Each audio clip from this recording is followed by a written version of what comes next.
رحلتنا النهارده لواحد من المساجد الجميلة الموجودة بقلب القاهرة بمنطقة زينهم بحي السيدة زينب، وهو مسجد الإمام علي زين العابدين، واحد من آل البيت والناجي الوحيد من معركة كربلاء. إيه قصته وإيه سر حجر الكعبة الموجود داخل المسجد، وإزاي أصلا وصل لمصر؟ كل ده وأكتر هنتعرف عليه في حلقة النهارده. أنا محمد سعيد من قناة تاريختولوجي، ويلا بينا نحكي حكاية مسجد علي زين العابدين.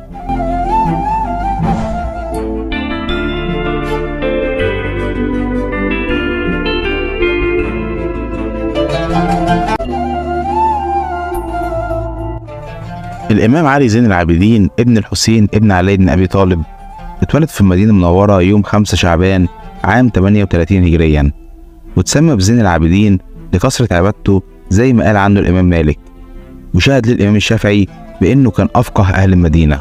وحضر سيدنا علي زين العابدين يوم كربلاء، لكنه لم يشارك في المعركة لأنه كان مصاب بالحمى، وبعد المعركة تم أسره وهو الناجي الوحيد من آل الحسين في اليوم الأسود ده.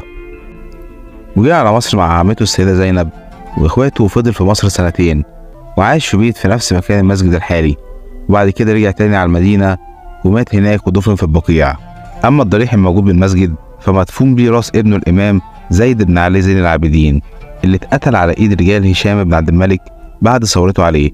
وعشان يخمد هشام بن عبد الملك الثورة ضده، خلى راس زيد بن علي تلف في البلاد اللي تحت حكمه، ولما وصلت مصر أخذها المصريين ودفنوها هنا.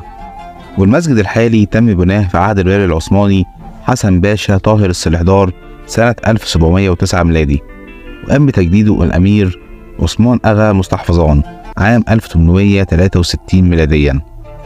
أما سر الحجر الجرانيت دوت والمزين بإطار من الفضة، واللي بيدل على أهميته إن في عصر السلطان العثماني مراد الرابع كان في عمليات ترميم بالمسجد الحرام، واشترك في العمليات ديت عمال مصريين، ومكافأة ليهم على إنجاز عملهم اتكافئوا بحجر من أحجار الكعبة، واستقر الحجر من ساعتها ولحد النهارده داخل المسجد هنا.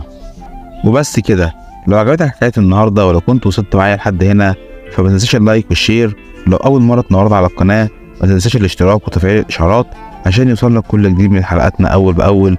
واستنونا في حلقة جديدة، وسلام.